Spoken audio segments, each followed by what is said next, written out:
Bienvenidos, queridos hermanos, a otra presentación de nuestro programa Lumen Fide, un programa que intenta rescatar la fe y los valores cristianos en medio de nuestra sociedad.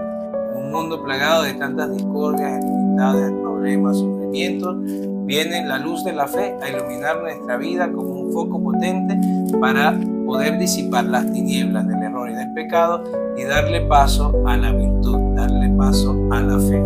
Le habla el padre Robert Acosta con mi amigo Luis Ángel Espinosa, quien desde hace tiempo teníamos rato por querer hacer esta presentación en nuestro programa acerca del pontificado del Papa Francisco y el nuevo Papa León XIV. Estamos muy contentos de poder hacer este programa especialísimo, porque durante un buen tiempo hemos estado sin poder llevar a sus hogares esta grabación de Lumen Fidei, pero ahora tenemos este programa donde podremos rendir un homenaje a lo que fue el pontificado del Papa Francisco, que duró desde el año 2013 hasta este año 2025, y ahora el inicio del pontificado de nuestro querido Papa León XIV.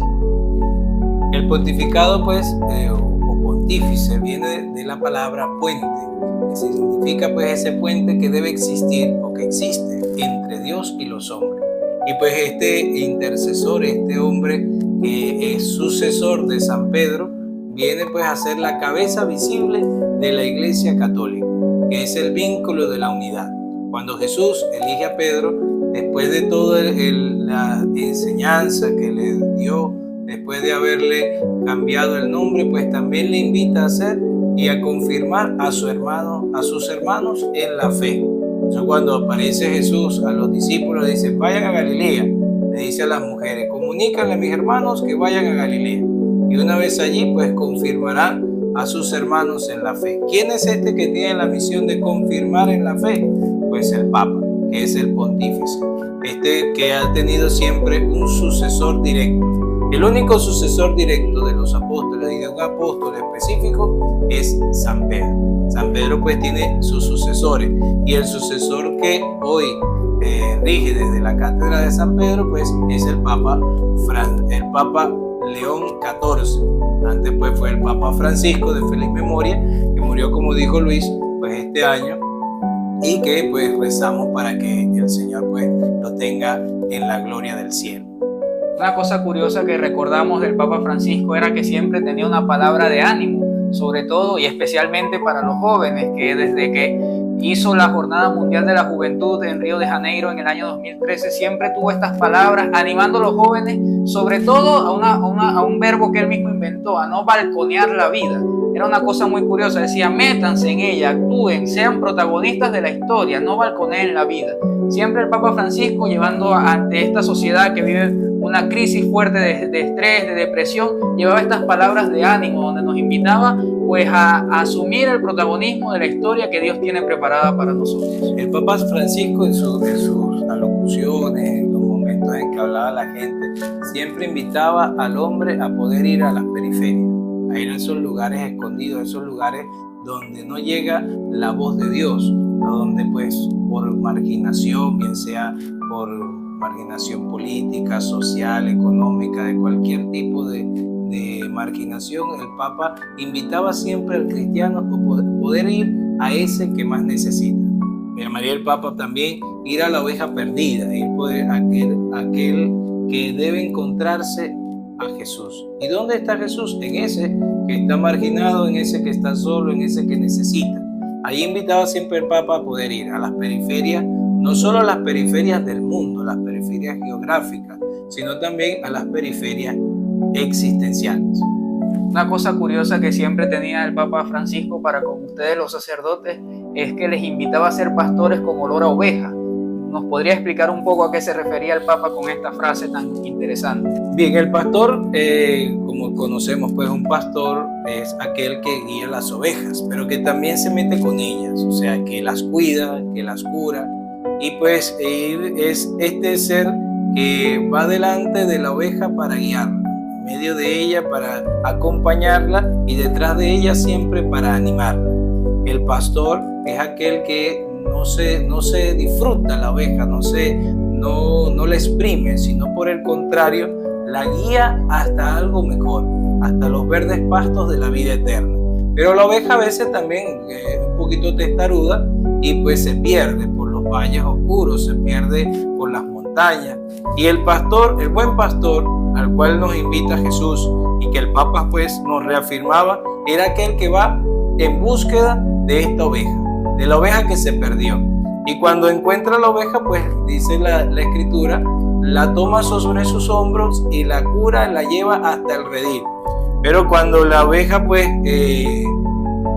tiene miedo, pues ha hecho sus necesidades, está sucia, está hedionda, y pues el pastor simplemente no le interesa todas esas cosas, sino vive la alegría de poderle encontrar. Y por eso nos invitaba el Papa a tener olor a oveja. Olor a oveja significa poderla cargar, poderla llevar hasta donde Jesús, poderse hacer uno con el otro, con el hermano. Que somos pues sacerdotes no solamente para mandar o para tener un puesto de autoridad, sino somos sacerdotes para servir, para guiar a esta oveja que se ha perdido.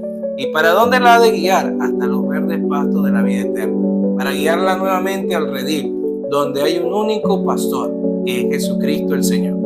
Recordamos también que el Papa no solo era una figura, si se quiere, respetada en medio del ambiente del catolicismo, sino que con su muerte hemos visto que era muy respetado en los diferentes ambientes del mundo. Vimos las expresiones de tantos mandatarios, jefes de Estado, que dieron sus condolencias, personas ajenas a la iglesia, en el mundo de la ciencia, del mundo de las artes, que también sintieron mucho la muerte del Papa Francisco. ¿A qué cree usted, padre, que se debió todo esto? Bueno, el Papa era un hombre latinoamericano. Como sabemos, pues el Papa Francisco era argentino, era uno de los nuestros, un hombre cercano. Y una de las cosas por las cuales era admirado y querido era por la cercanía a las personas. Por ejemplo, cuando el Papa asume el rol de Papa, el pontificado, pues generalmente siempre da un discurso, ¿no? Y era un discurso muy, podríamos decir, muy centrado, muy diplomático. El Papa pues rompió todos estos protocolos. Me recuerdo pues que la primera palabra que dijo el Papa fue buonasera, buenas tardes a todos, feliz noche. Y pues allí pues rompió la plaza en aplausos. Y esto pues les hizo ganarse el cariño de muchos y pues el respeto de todos.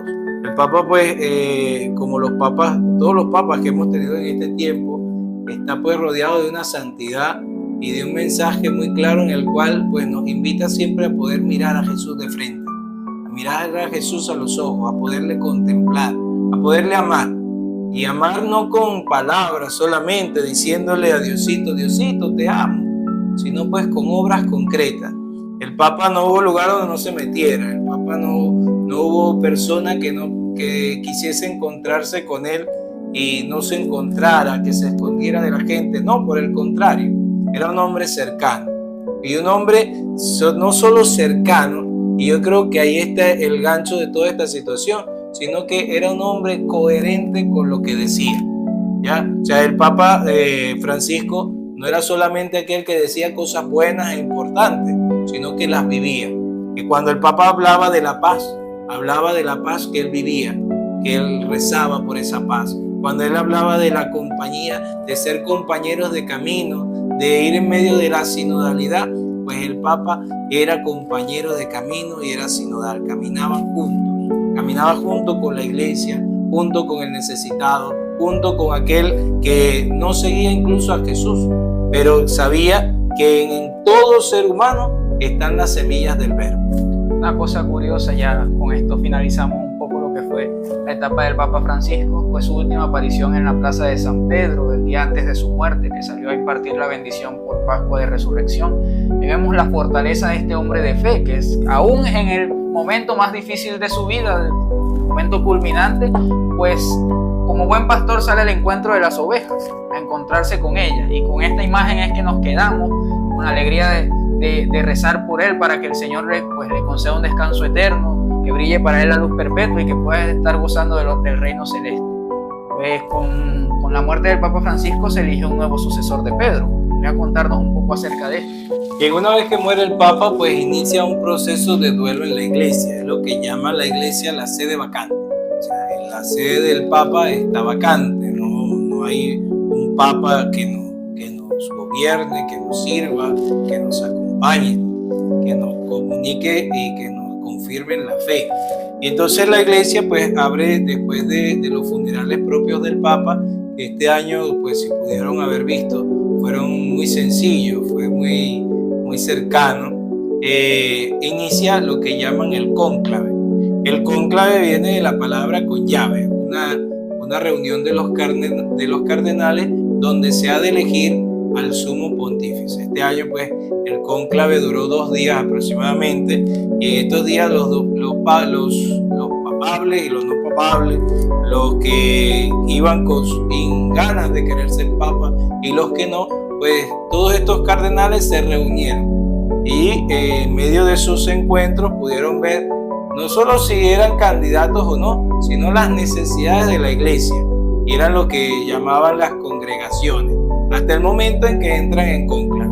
Entran en cónclave todos los cardenales menores de 80 años, que son papables y que son aquellos que tienen la posibilidad de votar.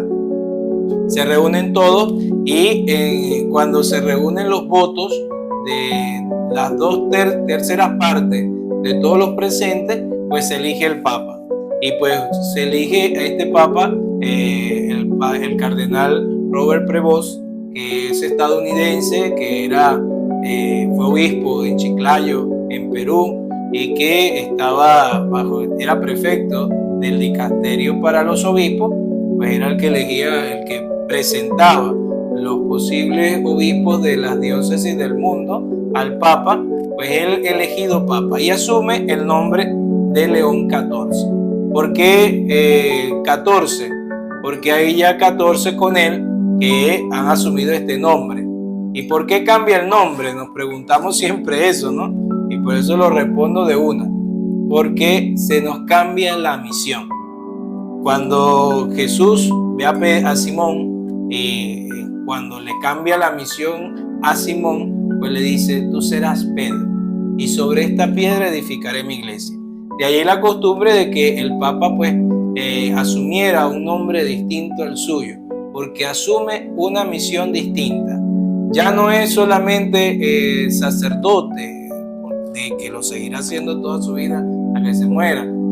Ya no solamente es aquel hombre cercano, aquel Robert, el que nosotros conocíamos, el que vivía a nuestro lado, sino que cambia esencialmente algo en él, que cambia su misión. Ya no guía una diócesis, ya no guía una parroquia, ya no guía una comunidad, sino a la iglesia entera. Es la cabeza visible de la iglesia. Y al asumir este nombre, pues cambiándole la misión, pues asume también lo que esencialmente significa este nombre. Pues vemos que el Papa León asume el nombre de León por todo lo que sus antecesores, también llamados León, pues fueron vislumbrando en todos sus pontificados. Una cosa curiosa, ¿no? Antes de continuar hablando sobre el Papa León, es que durante este tiempo, sobre todo en los medios de comunicación, y por eso saco a colación este tema, se vio la elección papal como una lucha de poderes dentro de la iglesia. Entonces se veía esto como una lucha política entre diferentes factores. ¿Cómo ayudamos a la feligresía a que no vea la elección papal como esta lucha de poderes? Primero recordando que la iglesia no es un poder solamente por poder. Ciertamente pues hay un poder espiritual, pero en el cual no es una lucha de a ver quién es más fuerte o quién tiene más o menos cosas, sino donde precisamente está guiado por el Espíritu Santo. Es Dios el que elige. Y ustedes dirán, pues, pero son este poco de hombres que se encierran en la Capilla Sixtina para elegir a un papa. Ciertamente, pero ya Dios había elegido en el corazón de cada uno de ellos. Ya Dios pues le iba indicando el caminar. Hay un refrán que dice: el que entra papa al cónclave sale cardenal. Y pues precisamente porque allí se empieza a ver la gracia de Dios. Las cosas de Dios no las entendemos muchas veces, porque sus designios son misteriosos. Yo no sé cómo lo hace Dios ni por qué lo hace, pero Dios elige donde nosotros muchas veces no entendemos ni cómo ni cuándo. Pues podemos tener como punto de referencia al rey David. El rey David era el más chiquito de los hijos de Jesé, era el más insignificante, era el pastorcito. Y pues habían unos más esbeltos, más inteligentes, quizás más guapos, pero Dios elige aquel más pequeño, aquel insignificante, ¿ya? Y no son prerrogativas humanas. No es que el cardenal Robert Prevost era más inteligente, era más fuerte, sino simplemente se dejó conducir por Dios. Y allí fue donde Dios le llamó. Cardenal Prevost siempre se ha mostrado como alguien dispuesto a la voluntad de Dios. Lo veíamos durante su tiempo en Perú, que el Papa le dice, pues, sé obispo de la diócesis de Chiclayo y obedece, está ahí presente. Ya había estado durante mucho tiempo, una diócesis que, si se quiere, escuchaba en estos días en un medio católico que decían, en comparación a otras diócesis del mundo, era una diócesis muy pequeña, pero obedece y está allí presente. Y cuando el Papa lo llama a Roma a ser prefecto, también obedece. Y ahora que la Iglesia le encomienda esta misión del papado, también está dispuesto a la voluntad de Dios. Y usted hace un momento mencionaba una cosa muy interesante, que eran dos palabras juntas que a veces la gente contrapone: gobernar y servir. ¿Cómo se unen en la figura del Papa estas dos palabras que a veces parecen contrapuestas? El gobierno es un servicio. Yo creo que cuando Dios se presenta al mundo como aquel soberano, como aquel Dios que gobierna todas las cosas, como aquel Dios fuerte, poderoso, siempre va al encuentro del que necesita. El gobierno siempre está puesto en cuanto a la misión de poder servir, de poder ir al encuentro del que más necesita, de poder hacer presente siempre y defender el bien común. Por eso es que el gobierno siempre va a ser un gobierno de servicio. Y en el Papa pues se conjugan estas dos cosas que nosotros los seres humanos hemos querido poner a pelear. O sea, hemos querido poner a pelear la autoridad o el gobierno con el servicio. Y no tiene sentido gobernar sin poder servir. Y en el Papa pues se evidencia esto, ¿no? Se evidencia en que el gobierno está puesto para servir. Fíjense que cuando asume el pontificado, lo primero que da es lo que da Jesús, ¿no? O sea, lo primero que dice el Papa es: la paz esté con ustedes. Una paz desarmada y desarmante, dice el Papa, ¿no? Y precisamente una paz desarmada porque no es una paz que se consigue con la lucha, ¿ya? Con la guerra. Es una paz que se consigue de modo pacífico con la oración, haciéndose el último como Jesús, haciéndose el más pequeño, el que sirve. Como decía mismo Jesús en la última cena: yo estoy puesto en medio de ustedes como el que sirve. Soy el maestro, soy el Señor y ustedes lo reconocen, pero estoy puesto en medio de ustedes como el que sirve, porque la autoridad siempre va a ser servir. Por eso es que el que no vive para servir, no sirve para vivir. Por eso es que es importantísimo reconocer en el Papa y rezar por él, para que siempre tenga esta actitud de servicio, que en medio de su autoridad nos sepa guiar siempre hasta Jesús, y que nunca olvidemos que el verdadero sentido de nuestra vida está en poder amar y servir. Pues nos despedimos de este programa y pues con alegría de poder tener este nuevo pontífice, este nuevo puente que es el Papa León XIV, y que rezamos mucho por él. Rezamos mucho también por ustedes, por sus intenciones, por sus proyectos, su trabajo, su sufrimiento, para que en medio de toda su vida puedan ver a Jesús como el buen pastor que sirve a sus ovejas. Que Dios les bendiga.